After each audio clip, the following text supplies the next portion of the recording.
శుభాకాంక్షలు.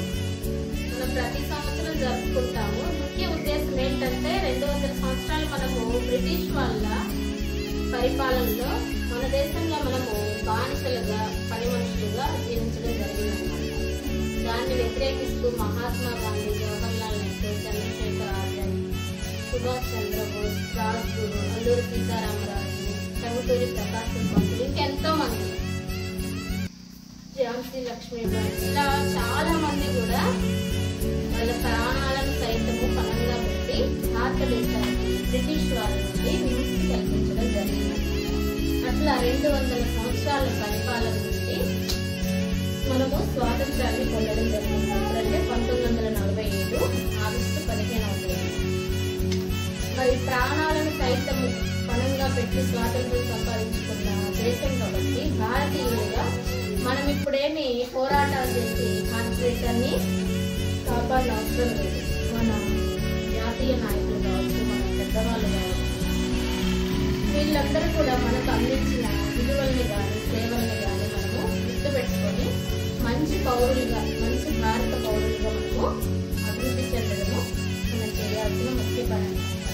మరి విద్యార్థులుగా మీరేం చేయాలి? మీరేం బోధనకి ఇప్పుడు యుద్ధాలు చేయని అవసరం లేదు.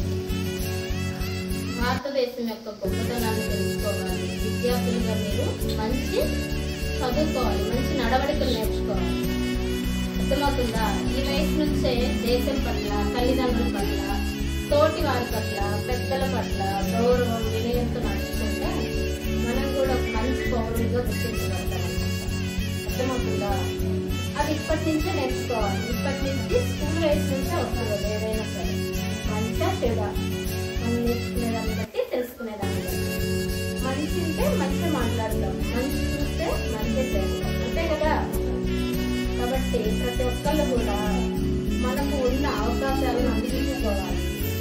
ఇప్పుడు బడే తీసుకుంటే చూడండి, మీకు అన్ని అవకాశాలు ఉన్నాయా? ఉచితంగా అన్ని వస్తున్నాయి కదా. చదువు కావచ్చు, స్కూల్కి సంబంధించి బుక్స్ కావచ్చు, యూనిఫామ్ కావచ్చు, అన్ని సౌకర్యాలు అందుతున్నాయి కదా. మరి మనం ఏం కష్టపడిన అవసరం లేదు. ఒకప్పుడు రోజుల్లో ఆడపిల్ల చదువుకోవాలంటే ఎన్నో అడ్డంకులు, అవునా? ఎవరో ఉన్నత వర్గీకరణకు చెందిన వాళ్ళే చదువుకునే అవకాశాలు, వీటన్నింటిని కూడా దాటుకొని ఇప్పుడు ప్రతిదీ కూడా అందరికీ అందుబాటులోకి వచ్చింది. దాన్ని మనం ఉపయోగించుకోవాలి. ఓకేనా? మనకు ప్రాణాలను పరంగా వాళ్ళ జీవితాలను దేశం కోసం దారపోసి స్వాతంత్రాన్ని తీసుకొచ్చారు కాబట్టి మనము దానికి విలువివ్వాలి, గౌరవించాలి. ఇలాంటి రోజునైనా సరే మనం వాళ్ళందరినీ ఒకసారి స్మరించుకొని వాళ్ళను గుర్తుకు తెచ్చుకొని వాళ్ళ మార్గాల్లో నడవడానికి మన ముందుగా మనం ప్రయత్నించి మనం అడుగు వేయాలని ఈ 79వ స్వాతంత్ర దినోత్సవ సందర్భంగా చేసిన తల్లిదండ్రులు, పెద్దలు అందరినీ కూడా మరొకసారి స్వాతంత్ర